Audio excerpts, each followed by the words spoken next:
Ahí a grabar. Bien. Bueno, definimos dos aspectos de la dependencia, la técnica y la económica. En cuanto a la dependencia de tipo jurídico, tenemos que dar o precisar estos alcances referidos a este tipo de dependencia. El empresario, sabemos, tiene la facultad de organizar, de dar las órdenes a los trabajadores. Tiene el ejercicio de lo que se llama poder de dirección. Ese poder de dirección es parte de las facultades que tiene el empresario, ¿no?, vinculadas justamente al cumplimiento de los fines de la empresa. El trabajador tiene, por su parte, y como contrapartida, vamos a ver bien esto cuando hablemos de deberes y derechos de las partes, la obligación de acatar esas órdenes que se le imparten, ¿no? Órdenes que va a acatar de acuerdo a lo que son las modalidades de la prestación comprometida, ¿no?, en la medida que se impone por la ley, teniendo que ver esto con la categoría contractual, con la especialidad técnica del trabajador, con la posición jerárquica del trabajador dentro de la empresa. Bueno, él va a acatar las órdenes vinculadas, esas órdenes también con esos aspectos vinculados a la categoría o relativos a la categoría contractual. El concepto de la dependencia jurídica hace hincapié en que la subordinación jurídica, los micrófonos, por favor. La dependencia jurídica, bien, posibilita al empleador disponer de la fuerza de trabajo del trabajador. El trabajador pone a disposición del empleador la fuerza de trabajo, y esta puesta a disposición del trabajador de su fuerza de trabajo a favor del empleador, bueno, es lo que posibilita ejercer, ¿sí?, ese poder de dirección, lo que caracteriza la dependencia jurídica. Posibilita al empleador dar órdenes. Pero lo importante en este aspecto de la dependencia jurídica es que la dependencia jurídica significa de que el empleador puede sustituir la voluntad del trabajador por la suya propia cuando lo creyera conveniente. Puede no hacerlo, puede incluso que no lo haga nunca, pero existe siempre latente esa posibilidad de sustituir la voluntad del trabajador por la suya propia. Esto es lo que evidencia justamente la falta de autonomía de la voluntad de parte del trabajador, que se encuentra también limitada, ¿no?, también al cumplimiento de las obligaciones relativas, por ejemplo, al lugar, al tiempo de trabajo, horarios de trabajo, por ejemplo, que tiene para cumplir, que la prestación es estrictamente personal y que no se le puede delegar a otro, ¿no? Y también el reconocimiento de esa autoridad, ¿no?, funcional que tiene el empleador en justamente el cumplimiento de las órdenes y de las instrucciones, en ese deber de obediencia que le sirve el trabajador al empleador. Obviamente depende este deber de obediencia, esta cuestión de la subordinación jurídica, de la posición, como decíamos antes, jerárquica del trabajador en la empresa. Entonces, la dependencia técnica y la dependencia económica no podemos concluir, y esto lo dice la mayoría de la doctrina, aunque algunos hacen especial hincapié en que la dependencia económica también es relevante. Pero la mayoría parte de este punto, que la dependencia económica y la dependencia técnica, digo la dependencia económica porque a veces se suele confundir por la dependencia económica con la posición económica del trabajador, ¿no?, respecto de si necesita o no necesita el salario que gana por este trabajo. Para despejar todo tipo de dudas, bueno, la doctrina y la jurisprudencia hacen hincapié justamente en que la dependencia técnica y la dependencia económica no revisten una importancia decisiva para tener por configurado el vínculo laboral. La nota esencial es la dependencia jurídica, o lo que es lo mismo, la subordinación, que no siempre se manifiesta en el dictado de órdenes, ¿no? Puede que las órdenes no se manifiesten permanentemente porque ya el trabajador sabe que tiene que cumplirlas, que sabe que estos deberes surgen del contrato de trabajo, que sabe que tiene que cumplir un horario, que sabe que tiene que ese trabajo realizarlo él y no puede mandar a su hermano a trabajar porque, por más que sea parecido, no puede prestar trabajo a otra persona que no sea la contratada. La prestación es indelegable. No siempre se manifiesta en el dictado de órdenes, que pueden incluso estar ausentes por mucho tiempo, porque sabe el trabajador qué es lo que tiene que hacer, sino en la posibilidad en la posibilidad de sustituir, aunque sea de modo potencial, lo que es la voluntad del trabajador por la de la empresa. Y ahí justamente es cuando se ve esta cuestión de la dependencia técnica. En esas fases que nosotros hemos visto. Hay otras notas tipificantes que hablan también de la cuestión de dependencia o de cuándo podemos determinar que hay o no hay un contrato de trabajo, que existe o no existe un contrato de trabajo. Por ejemplo, cuando el trabajador presta su actividad en forma personal, cuando siempre se realiza la actividad bajo riesgo empresario, o cuando percibe una remuneración, pero todos estos tienen que ver con estas características de la dependencia que hemos analizado. Estos aspectos particulares de la relación de dependencia, los fundamentales, se centran en esos grados de dependencia, la dependencia técnica, la dependencia económica, la dependencia jurídica, y se hace especial énfasis en que esta dependencia, la jurídica, siempre va a estar y siempre va a existir. ¿Por qué? ¿Sí? Porque es el empleador el que tiene el poder de dirección y la facultad de ordenar justamente los contratos de trabajo de acuerdo a la prestación comprometida por el trabajador al contratarlo, al vincularlo con un contrato de trabajo. Dijimos al principio que, para cerrar un poco el tema de la dependencia, muchos de los casos que nosotros o que intentamos resolver acerca de la existencia o inexistencia del contrato de trabajo se van a terminar resolviendo en función de lo que nosotros analicemos en virtud de los 3 grados de dependencia que hemos visto. Si hay dependencia técnica, si hay dependencia jurídica y si hay dependencia económica. Bien, encontrándonos con esos 3 aspectos de dependencia en un caso en particular, no hay ninguna duda de que esta relación va a ser de trabajo. Así que este contrato va a ser un contrato de trabajo. Y es así como tenemos que resolver un caso que se nos presenta dudas, o esos casos grises que se pueden presentar a veces que en los que Perdón, no es posible profesor. un contrato de trabajo. Sí, la escucho. No quería interrumpir, pero como que ahí me confundí. O sea, que estas 3 dependencias se tienen que dar en simultáneo. Estos 3 grados de dependencia, Sí. ¿sí? Son los que son las notas tipificantes de un contrato de trabajo, las notas de dependencia vinculadas a lo técnico, a lo económico y a lo jurídico. Podemos encontrarnos con algún caso en que la dependencia técnica no esté presente, ¿sí? Y la dependencia económica no sea tan fácil visualizarla, porque este trabajador, ¿sí?, gana su salario, pero además tiene otros 2 trabajos, no depende económicamente de este trabajo, sino que depende en conjunto de los 3. No se ve que ese grado de dependencia económica sea tan presente en este trabajador que trabaja para esta empresa, para este empleador, 2 veces a la semana, por ejemplo, 1 hora y media en cada oportunidad. Bueno, acá hay una relación de trabajo bastante esporádica que se da, o muy limitada en cuanto al cumplimiento del horario, y podemos definir que no hay una relación de dependencia económica tan presente en este caso, ¿no? Porque el trabajador no vive de este trabajo, sino que en realidad vive de tantos otros que también, que también tiene con otros empleadores diferentes, o en todo caso realiza su actividad de forma autónoma. Pero la dependencia jurídica tiene que estar, la dependencia jurídica va a estar siempre. ¿Sí? Cuando hablamos de un trabajador en relación de dependencia, la dependencia jurídica va a estar muy presente, va a estar siempre presente. Pero es propio analizar un caso desde esas 3 fases de dependencia diferentes que hemos intentado explicar de alguna manera: la económica, la técnica y la jurídica. Profesor, ¿se escucha? Sí, la escucho. Ah, ok. Recién le había mencionado lo de ese caso y en este tiempo aproveché un poco para analizar un poquito más y me parece como que habría dependencia jurídica porque al cantante no le dejan publicar canciones sino bajo el sello de su productora, que es Big Ligas, pero está en Colombia. Él es argentino, pero no puede publicar canciones que no sean bajo su sello. ¿Eso no sería una dependencia jurídica? Sí, pero ese solo aspecto no determina mucho, me parece, en esa situación, porque eso mismo también puede formar parte de un contrato de tipo comercial, ¿no? Esa cláusula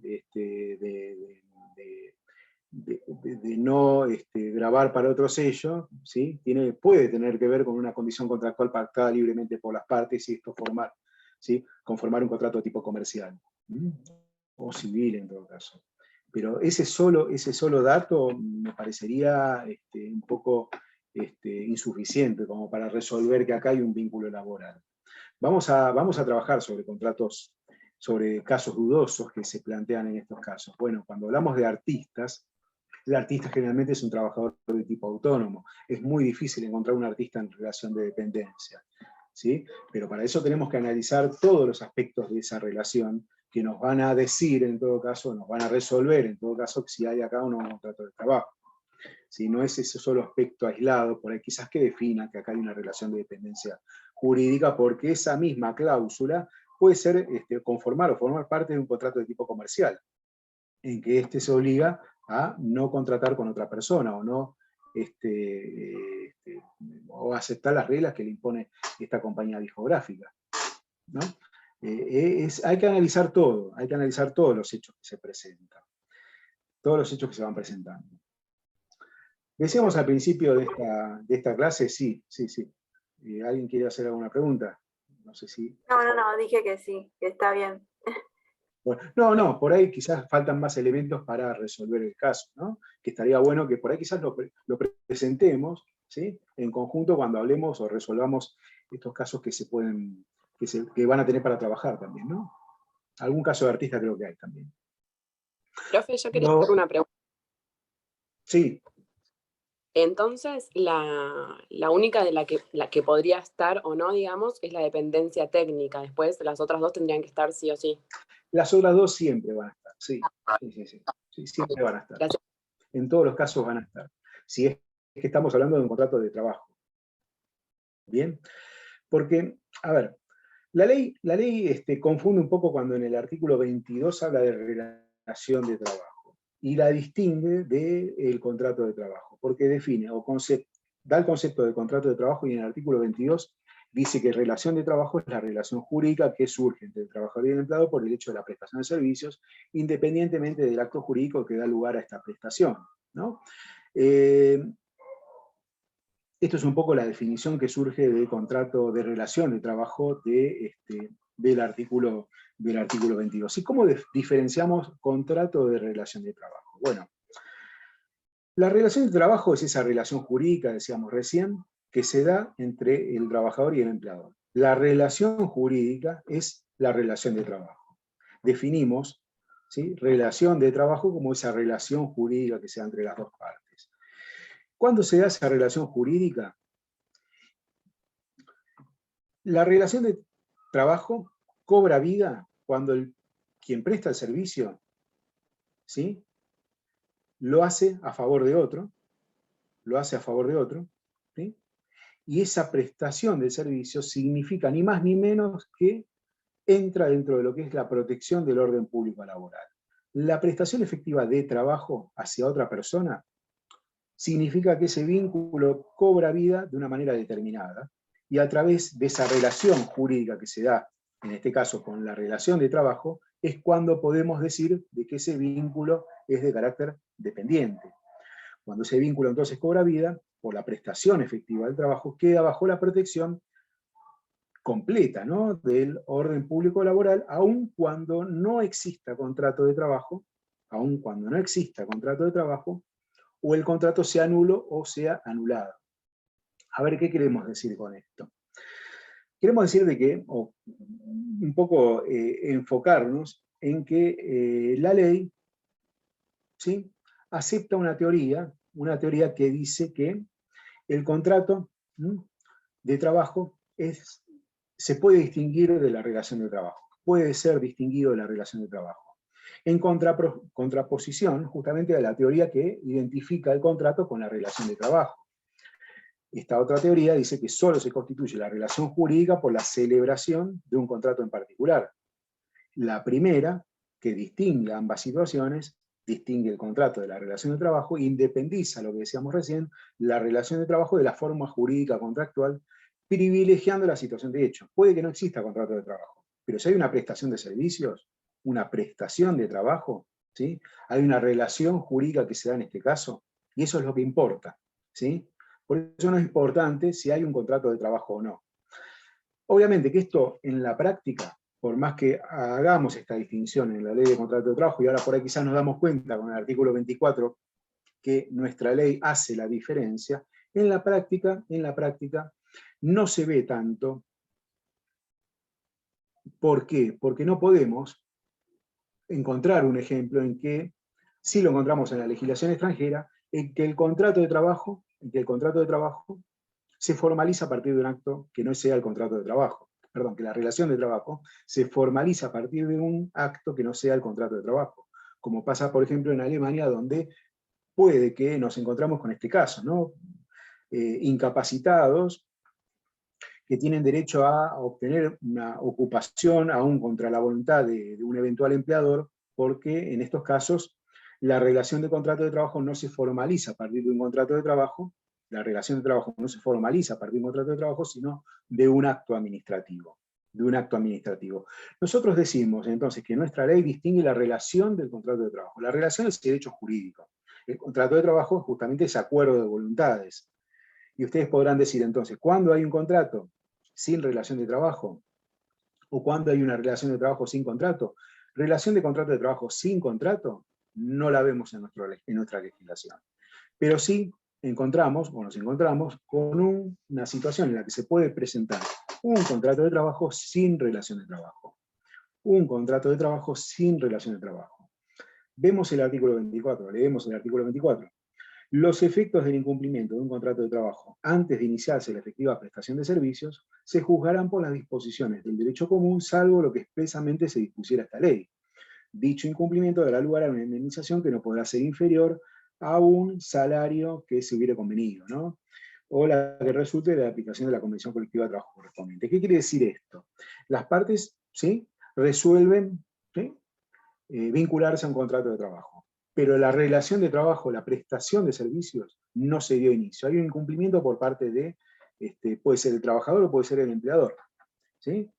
Acá, el artículo 24 da la solución a esa situación, que se puede presentar porque, por ejemplo, el trabajador dice, está bien, yo contrato con usted, y nunca comenzó a trabajar. Y esto le originó alguna pérdida, ¿sí?, algún daño al empleador. Por ejemplo, pongamos la situación de un artista de renombre, ¿no?, que es contratado por un empleador y el trabajador se arrepiente. Ese trabajador contratado se arrepiente.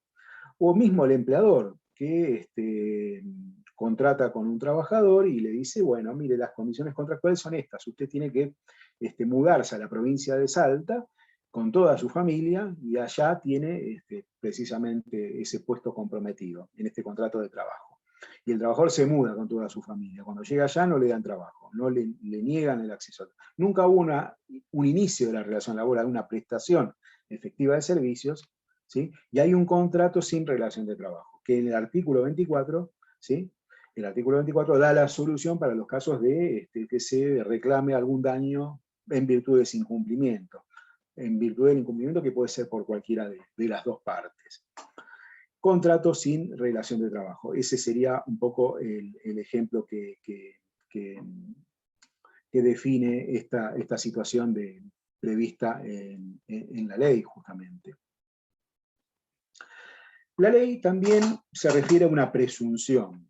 Cuando nosotros hablamos de medios y técnicas del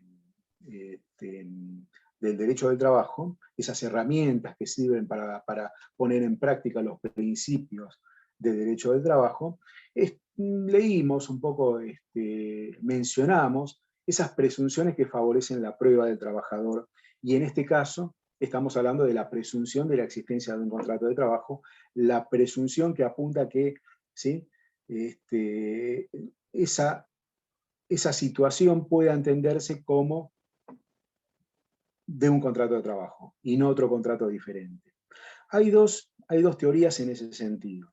El artículo 23 dice que el hecho de la prestación de servicios hace presumir la existencia de un contrato de trabajo, salvo que por las circunstancias, las relaciones o causas que lo motiven se demostrase lo contrario. Hay dos teorías, les decía recién, con relación a esa presunción, al alcance de esa presunción, Y una teoría es la teoría amplia y otra la teoría restringida, como pasa cuando siempre hay dos teorías, ¿no? Una de alcance bastante más amplio que la otra, porque entiende la teoría amplia que, tal como pareciera decirlo el artículo 23, la sola prestación de servicios hace operar la presunción de que existe un contrato de trabajo. En este caso, ¿qué pasa? Pasamos un poco a lo que es teoría amplia, ¿no? La prueba, ¿sí?, de la prestación de servicios para un tercero permite presumir entonces que existe acá un contrato de trabajo. Y en la práctica lo que sucede acá es que se invierte la carga de la prueba. ¿Qué pasa acá? En concreto, lo que pasa es que el pretendido empleador lo que debe probar entonces, justamente a partir de esta presunción, es que los servicios prestados, ¿sí?, son una excepción a la regla general, que esos servicios no son laborales. Se invierte la carga de la prueba. Lo que tiene que demostrar el trabajador que es que prestó servicios para un tercero. Prestó servicios para alguien. La prueba de esa prestación de servicios hace presumir de que esos servicios son en carácter dependiente, ¿sí?, que hay un contrato de trabajo. Quien recibe los servicios, para excepcionarse y para contrarrestar lo que es esa presunción, lo que tiene que demostrar entonces es que esos servicios son de otro carácter diferente, que no son laborales. Esto lo que evita un poco es el fraude a la ley, lo que hemos visto en el artículo 14 cuando analizamos medios técnicos jurídicos, ¿sí?, que afianzan los principios del derecho del trabajo. Esto facilita la prueba en el proceso, ¿no?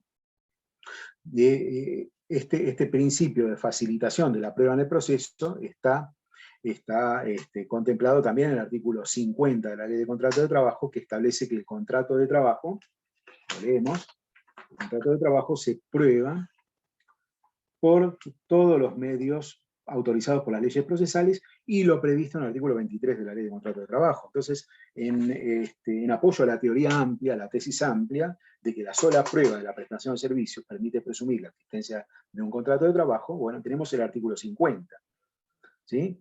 Artículo 50 que establece que el contrato de trabajo se prueba por todos los medios autorizados por las leyes procesales, prueba testimonial, prueba documental, confesional, todos los medios autorizados por las leyes procesales, ¿sí?, y también por el artículo 23, lo que dice el artículo 23 de la Ley de Contrato de Trabajo. Es una prestación reforzada también por el artículo 115 de la Ley de Contrato de Trabajo, que dice que el trabajo no se presume gratuito. El trabajo no se presume gratuito. Si no se presume gratuito, entonces, ¿qué podemos sostener acá? ¿Sí? Que esta presunción más bien apunta a un aspecto amplio, ¿sí?, en cuanto al alcance que se le da a esa regla del artículo 23. Pero también hay una teoría restringida, una tesis restringida. Para esta tesis, la presunción, mejor dicho, legal es solo la de servicios bajo la dependencia de otro, Y la carga de la prueba de la posición, de dependencia o subordinación, en todo caso, no resulta alterada, ¿sí?, por esta presunción, sino que, al contrario, de la prueba justamente de que esto es un contrato de trabajo, depende que la presunción pueda operar. Esto es lo que sostiene esta teoría restringida. La prueba de la prestación de los servicios dependientes permite la presunción del contrato de trabajo, salvo que se prueben, en este caso, otras circunstancias que excluyen la onerosidad del servicio, ¿no?, como ahora vamos a ver cuáles son. Pero acá, en esta tesis, la tesis restringida, acá el trabajador debe probar, tesis restringida, pues sostenida por una minoría de la doctrina, debe probar que los servicios fueron de carácter dependiente, que fueron en relación de dependencia. Tesis avalada un poco por la Corte Suprema, la tesis restringida, cuando vemos o cuando resolvamos la situación de los profesionales universitarios en relación de dependencia. Ahora vamos a hablar un poco de esa situación. Pero bien, hay dos teorías, una que habla de un aspecto amplio de la existencia de la presunción de la existencia del contrato de trabajo, y otra que le da o restringe bastante el alcance de la presunción, ¿no? La mayoría sostiene, y con razón, de que de que, bueno, si no existe, si uno tiene que probar que los servicios prestados fueron en carácter de dependiente, ¿para qué sirve la presunción, justamente? ¿Para qué serviría la presunción si sostenemos esta postura bastante restringida del alcance de la teoría, ¿no? Esa es la crítica que se le hace a esta postura restringida, que no tendría sentido la presunción si uno tiene que demostrar que este contrato, que esta prestación de servicios también son en carácter que esto es un contrato de trabajo. ¿Cómo se desvirtúa entonces la presunción de la existencia del contrato de trabajo? ¿Le puedo hacer una consulta? Bien, sí. En la teoría restringida dijo que la carga de la prueba no resulta alterada por la presunción. Entonces, no se invierte la carga de la prueba. Entonces el trabajador, además de probar que prestó servicios a favor de un tercero, a favor de otro, tiene que probar que esos servicios son de carácter laboral. Ah, ok. Listo, eso no le Que hay un contrato de trabajo. No hay nada que lo favorezca para esta tesis restringida. No hay una presunción que lo favorezca en este sentido. En cambio, para la tesis amplia sí hay una presunción que lo favorece, porque el trabajador lo que tiene que demostrar es nada más que prestó servicios. Entonces, quien recibe esos servicios tiene que demostrar que esos servicios prestados no tienen carácter laboral. No tienen carácter laboral. Listo, muchas gracias. Entonces, ¿cómo se desvirtúa esta presunción? ¿Cómo se desvirtúa esta presunción? Para desvirtuar la presunción, el que recibe esos servicios, el beneficiario de esos servicios, tiene que acreditar que el hecho de la prestación de servicios, o sea, la relación de trabajo, está motivada en circunstancias, relaciones o causas diferentes a lo que son un contrato laboral, a lo que es un contrato laboral. ¿Y cuáles son esas situaciones, causas o circunstancias diferentes a las que se refiere el artículo 23 en el primer párrafo? Bueno, la jurisprudencia y la doctrina definieron un poco cuáles son esas situaciones, ¿no? Por ejemplo, cuando se presenta trabajo familiar, cuando nos encontramos ante una situación que podemos definir como trabajo familiar, ¿no? En principio no puede existir contrato de trabajo entre esposos. Artículo 1002 del Código Civil y Comercial.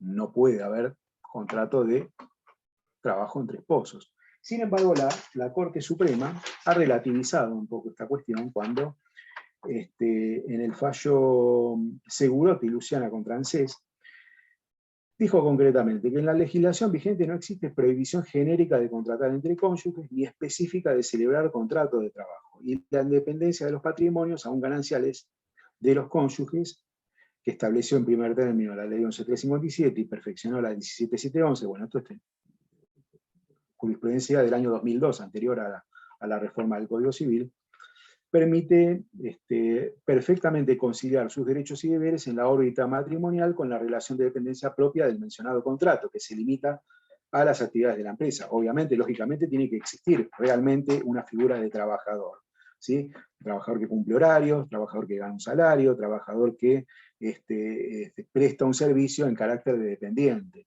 No podemos, a ver, esto dependerá de lo que se demuestre en el juicio justamente, ¿no? En principio, entonces, podemos sostener de que el trabajo familiar, el contrato de trabajo entre esposos no existe, no puede existir por lo que dice el Código Civil y Comercial, pero la Corte ya ha relativizado esta cuestión también anteriormente a la sanción del Código Civil y Comercial. El trabajo de los hijos que viven con sus padres, artículos 671, 689, bueno, saben ustedes que los trabajos que los hijos presten, que viven con sus padres en favor de los padres, no tienen carácter laboral, aunque la prestación sea remunerada, ¿no? Con fundamento de esto en el artículo 671 y 689, ¿no? Contratos prohibidos. Entre los contratos que encontramos, estos contratos prohibidos, tenemos aquellos en que los padres celebren con sus hijos que están bajo su patria potestad. Respecto de los trabajos de los hijos mayores, no hay ningún impedimento, porque no están bajo la patria potestad, obviamente, ¿no? Trabajo también de otros parientes, tampoco hay ningún impedimento. En general, para que se dé trabajo familiar, la jurisprudencia ha dicho que para presumir el carácter familiar del trabajo es necesario que se den estas tres circunstancias, esas tres condiciones conjuntamente, ¿no? Convivencia con el empresario. tiene que convivir con el empresario. Que la tarea haga el sostén del grupo y no al enriquecimiento de cabeza de familia. Y esa otra condición que tiene que ver con el que el trabajo no corresponda al medio de vida de quien lo presta, que no corresponda al medio de vida que lo presta. Si se dan esas tres condiciones, podemos, ¿sí?, entender de que acá existe trabajo familiar. Existe trabajo familiar. Pero bien, bueno, habrá que demostrar que se dan esas tres situaciones en ese caso.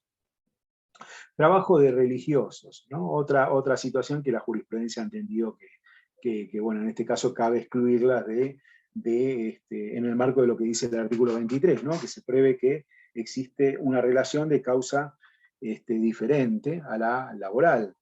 En el trabajo de religiosos, por ejemplo, un religioso que profesa la religión a la que está inscrito, que efectúa votos, ¿no?, también, y que se integra a una comunidad religiosa, no puede ser considerado trabajador. No puede ser considerado trabajador.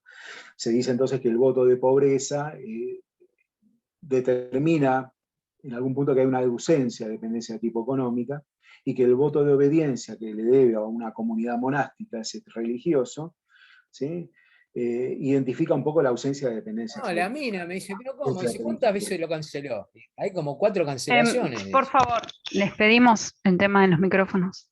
Gracias. Ay, sí, ¿qué le voy a decir? ¿Qué le voy a decir? Me llama y A ver, ya... me carga Necesito. cuando Sí, está sí, ya es... Me va a decir, Ahí lo me desactivo. manda videos cargados. Bueno, ahí Ahí estamos. lo desactivo.